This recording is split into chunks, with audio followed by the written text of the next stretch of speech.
Hordoftoota keenya kan amma isin biraan geenyu sagantaa keenya abdii horadhu kan jedhudha. Qophiin isinii qopheessine akka kanatti itti fufu.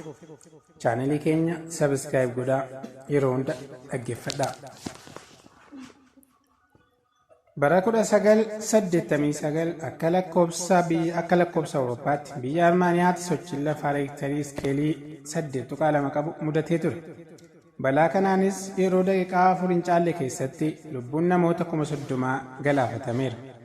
Haala nama jeequ keessa taa'ee abbaan Armaandi waa'ee mucaa isaa isa mana barumsaa jiru yaadate. Baay'ee gaddes. Haadha manaa isaa fi qabeenya isaa gatee gara mana barumsaatti fiige. Ariitiidhaan gaafa achi ga'u garuu manni barumsaa Armaandi ilmi isaa itti baratu akka hin taane ta'ee isa eege. Wanti itti mul'atu gamoo diigamee caccabee jiru qofa ta'e. Dhiphina hangana hin jedhamne keessa taa'ee waadaa mucaa isaaf gale, waadaa mucaa isaaf seenee ture yaadate. Ilma koo waan fedhe yoo uumame hamma dhumaatti wajjinan jira jedheenii ture. Waadaa kana yaadachaa otoo jiruu imimmaan ija isaa keessaa dhangala'uu eegale. Dareen barnootaa ilmi isaa itti barachaa ture karaa kam akka ta'e yaadachuu yaale. Akkuma yaadateenis gara sanatti fiigee qotuu eegale. Yeroo inni qotu maatiin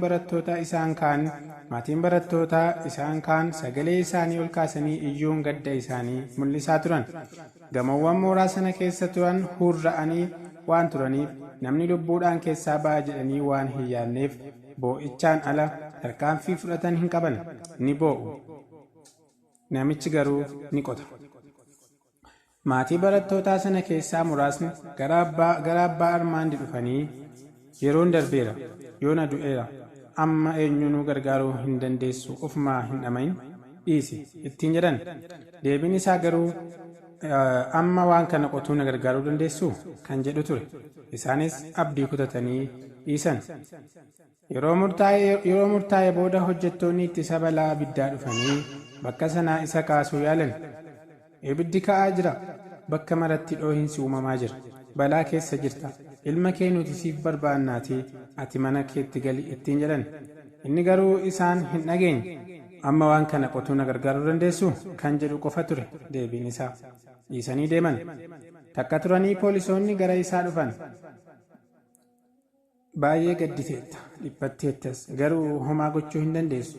Namoota isaan kaanis balaa irra buusaa jirta. Amma ka'ii mana keetti gali, dhimmicha nuti ni qabannaa ittiin jedhan. Abbaan jaalala mucaa isaan gubate garuu isaaniifis gurra hin laanne. Akkuma warra duraan jedhee amma waan kana qotuu na gargaaruu dandeessu jedhe.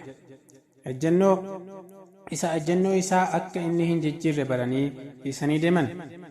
Ittuma fufee yoo lubbuun jiraate achi keessaa baafachuuf, yoo du'eera ta'e immoo reeffa isaa fudhatee awwaallachuuf ni qote. Waadaan inni mucaa isaaf seenee ture gurra isaa irraa iyya.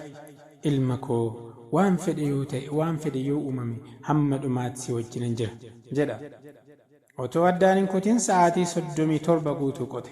Sa'aatii 38ffaa irratti dhagaa guddaa tokko yoo garagalchu sagalee mucaa isaa dhaga'e. Sagalee guddaan Armaand jedhee iyye. Abbaa koo anadha abbaa koo jedhee deebiseef ilmi isaa. Hiriyoota kootti himaan ture, abbaa balaa kana irraa ooltee yoo lubbuun jiraatte akka ati dhuftee nu baastu shakkii hin qabun ture. Abbaan koo ni dhufaa hin yaaddeenaa jechaan ture. Waan fedhe yoo uumame hamma dhumaatti si wajjinan jira jettee waadanaaf seentee turte. Akkuma waadanaaf seente goote siinan boona jedhe ilmi isaa.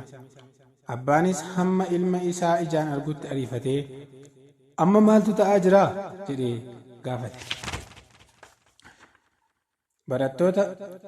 Barattoota daree keenyaa 33 keessaa 14 lubbuudhaan jirra.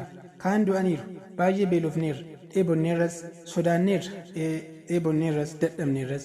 Amma garuu ati dhufuu keef baay'ee gammanneerra. Gamoon yommuu jigu bakka nuti jirru kanatti akka rog-sadee wayii nuuf taanaan keessa jirra jedhee deebiseef. Kottu egaa ba'i ilma koo jedhee harka mirgaa gaditti erge. Lakkii abbaa koo ani akka ati as keessaa na baastu beeka. Kanaafuu dura hiriyoonni koo lubbuun jiran haa ba'an. Waan fedhe yoo uumame hamma dhumaatti akka na wajjin jirtu beeka jedhe. Abbaan isaas yaada mucaa isaa ajaa'ibsiifachaa hiriyoota ilma isaa 13 erga baasee booda dhuma irratti armaandiin baafatee fudhatee gale. Seenaa dhugaa kana irraa waan guddaa baranna. Haala keessa jirru ilaallee abdii kutachuu akka hin qabne. Abbaan armaandi waa'ee mucaa isaaf abdii kutachuu hin barbaanne. Hubadhu, maatiin barattootaa isaan kaanii ijoollee isaanii irraa abdii kutataniiru. Walakkaan isaanii immoo innumtuu barbaacha isaa akka dhiisu itti himaniiru. Dhuguma immoo haalli sun waan abdii namaaf kennu hin turre. Gamoo caccabee walirra jiru keessaa dhala namaa fayyaatti argachuun ulfaataadha.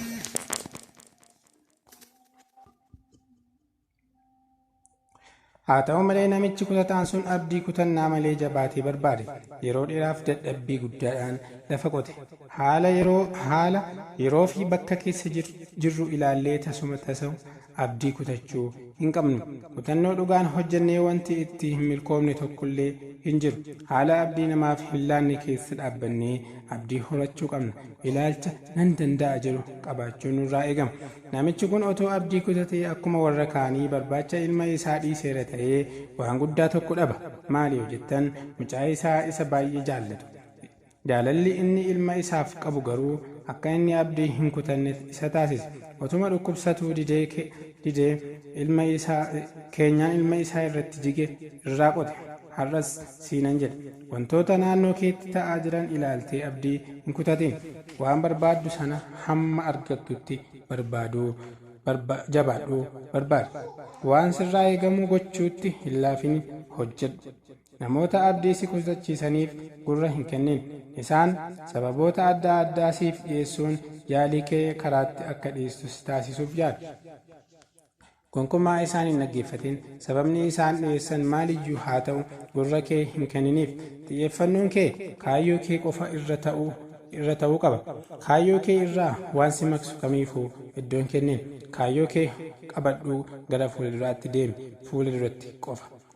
Gaaf tokko utuma warri kaleessa haamilee si buusaa turan arganii sagalee kaayyoo kee isa barbaaddu dhaga'uuf jirta.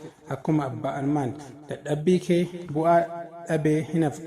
Waan har'a facaaftee bor haammatta. Kanaafuu abdii guutuun deemi. Mogoleen sillaafin.